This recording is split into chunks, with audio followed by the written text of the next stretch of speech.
Power. Bunge power. Power. Yeah. Yes. Today, as a nation at large, we are not very happy because for us to lose a motor in an accident that there is no transparency on how the incident happened, we cannot be very, very happy. I will speak on three issues.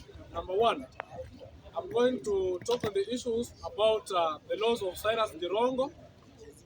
And number two, I'm going to talk about our national economic hardship. That is something not very good to be deployed by William Ruto. And finally, I'm going to speak on the politics that are being triggered by the cabals coming from the lake side. First, we cannot be told that Cyrus Jirongo lost his life, because the last time Cyrus Jirongo was at Karen, that was at 11 p.m. and he was with this cabal and shenanigan from the western region known as Wetangula. By that time he was leaving that place at Karen, he was to go in Gilgiri. Is this Gilgiri? Gilgiri. Yeah. His residential place. But now, finally, we are being told that Cyrus Jirongo was found in Naivasha in an fatal accident. The vehicle, that is his car, hit head on head by Climax. How can a vehicle that is Mercedes-Benz carrying Cyrus Jirongo going toward Western and a Climax going to Western, the same direction? How can these vehicles actually collide head on head? Even if you are, it is a pure lie.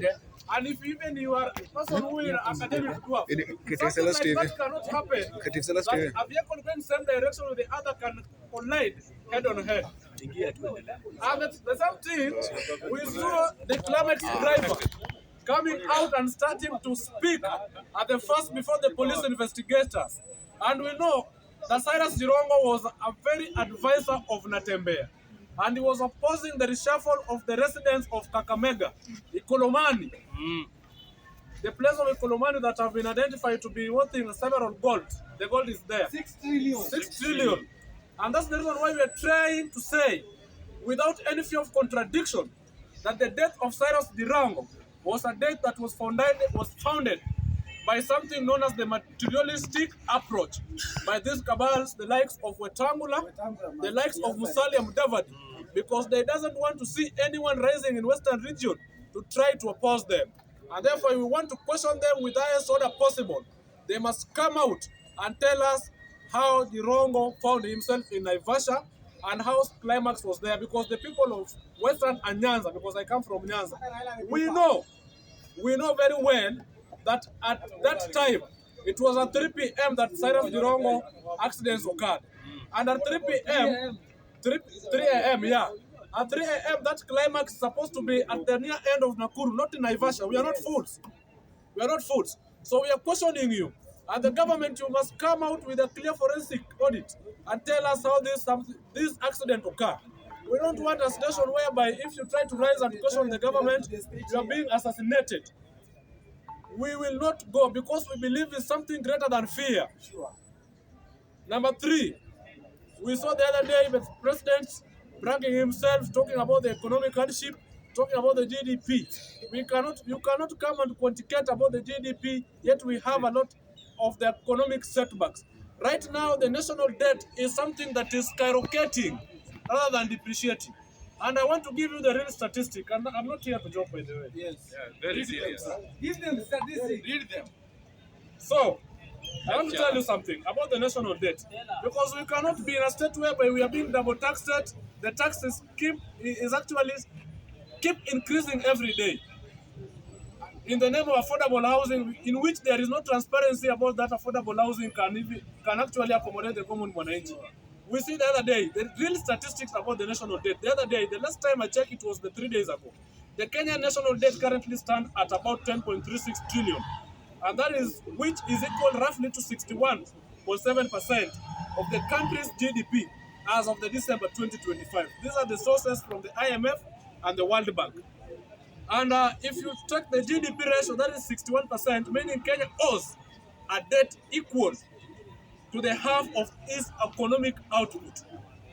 You see? And if you calculate the debt per capita, that means that those people who are staying in 2 term and the people who are staying in 1 term, we're in a station, in a nation whereby there is no one is equal than the other. The challenge that is affecting the person in mountain Kenya is the same as the challenge is facing our fella from the western region, and the same to the northeastern. If you calculate the GDP, the debt per citizen, it means that I, together with you and all the Kenyans, will be paying a total of 192,612 Kenya shillings, as per calculated batteries of 53.8 million Kenyans.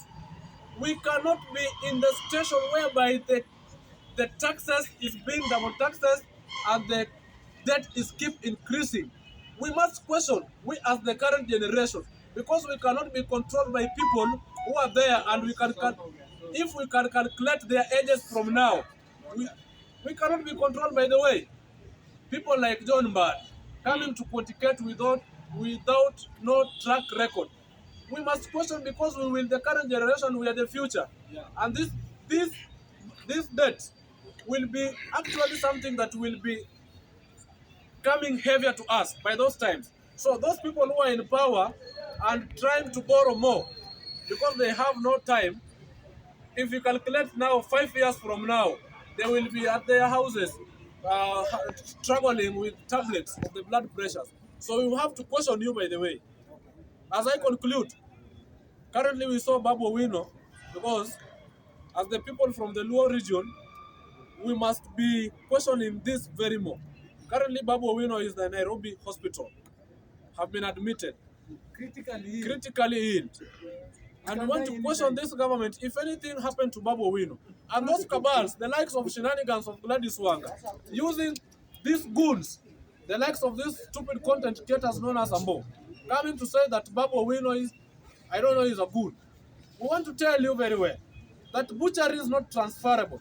You cannot remove it from Gladys Wanga, an accredited serial human butchery, who are actually already consumed the little Boyd Were, the son of the late Ongondo Were, who was a serial human killer, and transfer it to Babu Owino, consecrating the only current Luo queen, while depicting the latter as a devil incarnation. We will not be at good condition with you.